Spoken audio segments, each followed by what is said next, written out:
১৯৭৭ সালে দেশজুড়ে শুরু হয় স্বেচ্ছাশ্রমে ব্যাপক খাল খনন কর্মসূচি। প্রথাগত প্রটোকল ভেঙে লক্ষ্মীপুর সদর উপজেলার ভবানীগঞ্জ চরভুনা এলাকায় সাধারণ মানুষের সঙ্গে কোদাল হাতে নেমে পড়েন তৎকালীন রাষ্ট্রপ্রধান মেজর জিয়াউর রহমান। উদ্দেশ্য ছিল বর্ষার জলাবদ্ধতা দূর করা এবং শুষ্ক মৌসুমে কৃষিজমিতে সেচ সুবিধা নিশ্চিত করা। সেই খাল খনন কাজে তৎকালীন রাষ্ট্রপ্রধান মেজর জিয়াউর রহমানের সাথে অংশ নেন হাজারো মানুষ।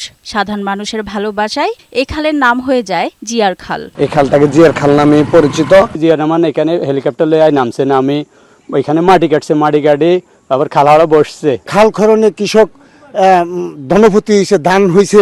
জিয়ার রহমানে খাল কাটি দেওয়াতে মানে যে হানি নামি দেওয়া। যদিও শুরুতে উপজেলার নাম কমলগঞ্জ রাখার প্রস্তাব থাকলেও দেশের অন্য একটি উপজেলার সঙ্গে নামের মিল থাকায় তা জটিলতায় পড়ে। ২০০৬ সালে সাবেক প্রধানমন্ত্রী বেগম খালেদা জিয়া লক্ষ্মীপুর জেলার ৫ম উপজেলার নাম ঘোষণা করেন কমলনগর। শহীদ রাষ্ট্রপতি জিয়াউর রহমানের ডাকনামের সাথে মিল রেখে এই নতুন উপজেলার নাম কমলনগর চূড়ান্ত করা হয় বলে জানান জাতীয় সংসদের হুইপ ও লক্ষ্মীপুর ৪ আসনের সংসদ সদস্য আশরাফ উদ্দিন নিজাম। শহীদ প্রেসিডেন্ট জিয়াউর রহমানের ডাক নাম হলো কমল। আমরা কমলগঞ্জ দিয়েছিলাম, যেহেতু কমলগঞ্জ আরেকটি উপজেলা আছে সিলেটে, সাইফুর রহমান সাহেবের এলাকা।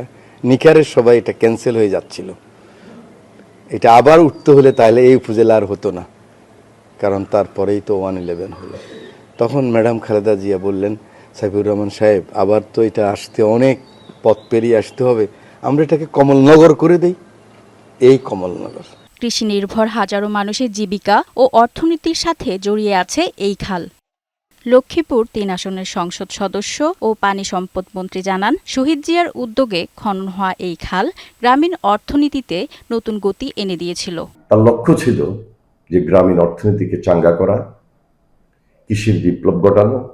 সেই লক্ষ্যকে সামনে রেখেই তিনি খাল খনন কর্মসূচির যে উপকারিতা দেশবাসীর দোরগোড়ায় নিয়ে গিয়েছিলেন, যে কারণে এই বাংলাদেশ স্বনির্ভর বাংলাদেশ হয়েছিল, সেটা ছিল খুবই উল্লেখযোগ্য একটা কর্মসূচি।